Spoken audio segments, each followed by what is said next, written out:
Morning student आज हम poem second पढ़ने जा रहे हैं जिसका नाम है फायर एंड आइस, आग और बर्फ, जो रॉबर्ट फ्रॉस्ट के द्वारा जो लिखी गई है।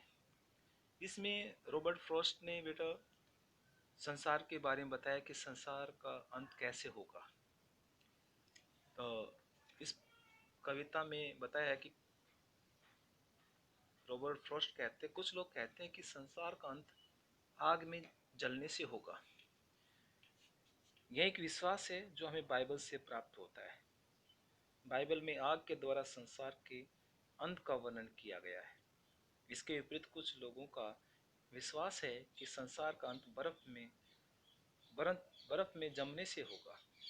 यह विश्वास हमें वैज्ञानिक द्वारा दिया गया है। आधुनिक वैज्ञानिकों का विश्वास है कि एक लंबी शीत युद्ध आरंभ हो जाएगी यदि परमाणु युद्ध छिड़ गया, अर्थात पूरा संसार जो है परमाणु जो बम है उस पर जो है खड़ा है, और कहता है जिस दिन परमाणु युद्ध छिड़ जाएगा तो कहता है हमारी जो ऋतुएं हैं वो भी चेंज हो जाएंगी, और कहता है सर फिर शीत ऋतु है वो बहुत लंबी जाएगी और लोग जो हैं ठंड से ही मर जाएंगे, जमने से ही मर जाएंगे। इससे हमारे ग्रह पर संपूर्ण जीवन जमकर समाप्त हो जाएगा, और हमारी सांसारिक इच्छाओं के बारे में अपने अनुभव के आधार पर कवि उन लोगों से सहमत हैं जो बाइबल वाले विचार को मानते हैं। अर्थात बाइबल में जो बताया गया है कि भाई संसार का अंत आग के जलने से होगा, तो बाइबल वाले विचार को मानते हैं। कवि जो है वो पक्ष करते हैं। कवि आग और इच्छाओं को एक समान समझता है। कवि आग और इच्छाओं को एक समान समझता है। वह कहता है कि उसने इच्छाओं के बुरे प्रभावों का अनुभव किया है कि जो हमारी इच्छाएं हैं, जो व्यक्ति की इच्छाएं जो चलती रहती है जन्म से मृत्यु तक, और वो व्यक्ति की इच्छाएं कभी पूरी नहीं होती है।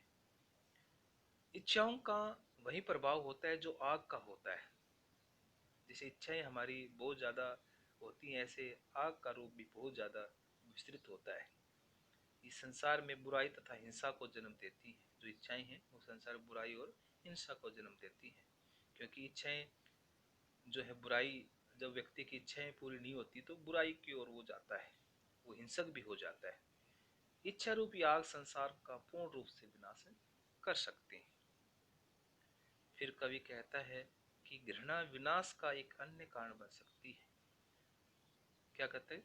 घृणा विनाश, कहते घृणा जो है विनाश का एक अन्य कारण बन सकती है। उसने मानव जाति में इतनी घृणा देखी है, कवि कहता है कि मैंने मानव जाति में इतनी घृणा देखी है कि यह संसार के अंत के लिए काफ़ी हो सकती है। तो स्टूडेंट आज देखते हो कि समाज में कितनी जो है जिलेसी जो हो गई है, इतनी घृणा हो गई है, जो है एक दूसरे के पास बैठना भी पसंद नहीं किया जाता है। हर तरह देखते हो झगड़ा ही झगड़ा आपको नजर आएगा। कवि कहता है कि यदि संसार दो बार समाप्त हो, यदि संसार को दो बार समाप्त होना है तो घृणा अथवा बर्फ उतनी ही शक्तिशाली शस्त्र बन सकते हैं। ये संसार को दो बार समाप्त करना है तो बर्फ और जो है घृणा, ये ही इतनी शक्तिशाली अस्त्र बन सकते हैं, हथियार बन सकते हैं जितने की आग और अथवा इच्छाएं। घृणा मनुष्य को भावनात्मक रूप से शुष्क बना देती है। घृणा क्या करती है? मनुष्य को भावनात्मक रूप से शुष्क बना देती है। वह आत्मिक रूप से ठंडा पड़ जाता है, और वह आत्मिक रूप से क्या व्यक्ति है वो ठंडा पड़ जाता है। वह बौद्धिक रूप से बंजर बन जाता है, और वह ठीक निर्णय करने की शक्ति खो बैठता है। इसलिए कवि घृणा की तुलना बर्फ से करता है।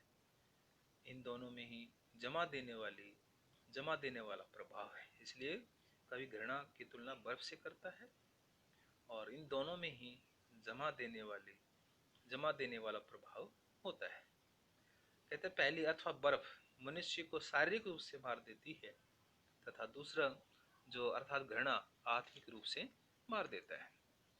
तो कहने का अर्थ यहाँ ये है कि संसार में बुराइयां जो हैं इतनी फैली हुई हैं कि व्यक्ति एक दूसरे से इतना जो घृणा करता है, एक दूसरे से इतनी ईर्ष्या करता है कि कहते हैं संसार का जो अंत है ये घृणा रूपी जो है आग से या ये घृणा रूपी जो है बर्फ से और आग रूपी जो ईर्ष्या है उससे, जो इच्छाएं हैं उससे ये समाप्त हो जाएगा।